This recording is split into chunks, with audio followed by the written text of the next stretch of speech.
2. Fall into Christmas.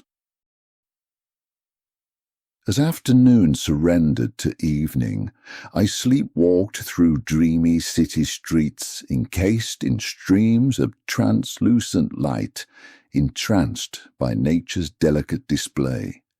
Showers of tumbling leaves free-falled, unhooked from their parents' mighty limbs, they somersaulted toward a living carpet that swirled gaily beneath my feet.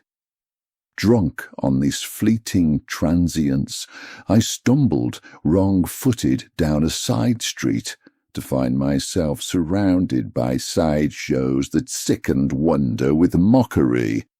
I had awoken in a winter nightmare, fragility replaced by blind decadence, idyllic reflection traded for confrontation, beauty lost to an ugly caricature of itself. I shielded my eyes from the brash flashness, tasted the sugary sweetness upon my mouth. I protected my ears from emotionless sentiment, felt a flutter of butterflies in my stomach. Adrift in a Saturnalian feast of forgery, 2 months out from the big day, an impostor calling himself Santa had pulled in on his plastic sleigh.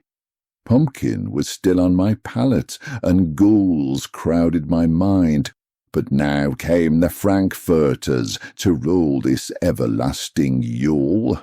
Trinkets lined up for the gullible, trimmings that glittered and flashed, tat to fill the empty spaces, then be thrown out in the trash.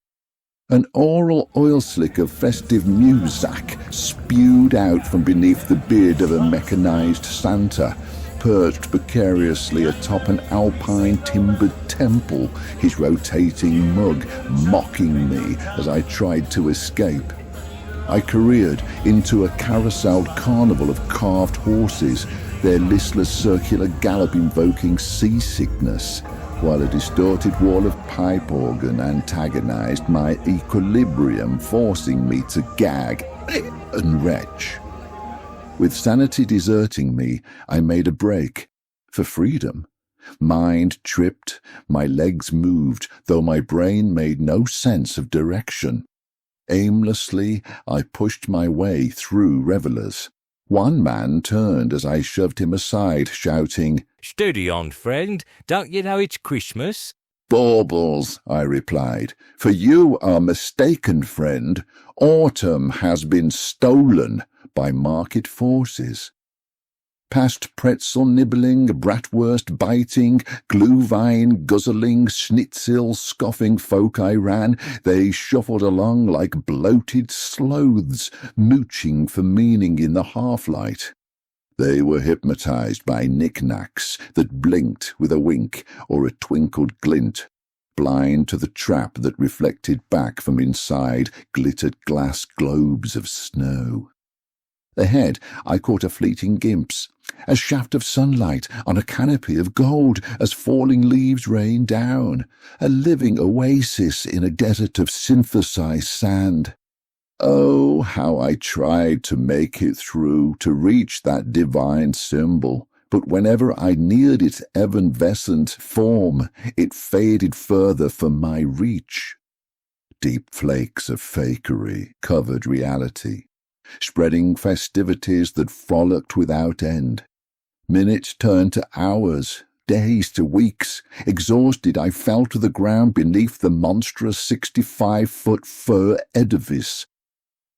The theft was complete. I would eat, drink, and shit Christmas, its richness forced into every orifice, until it itself was flat packed away at the stroke of midnight on Christmas Day.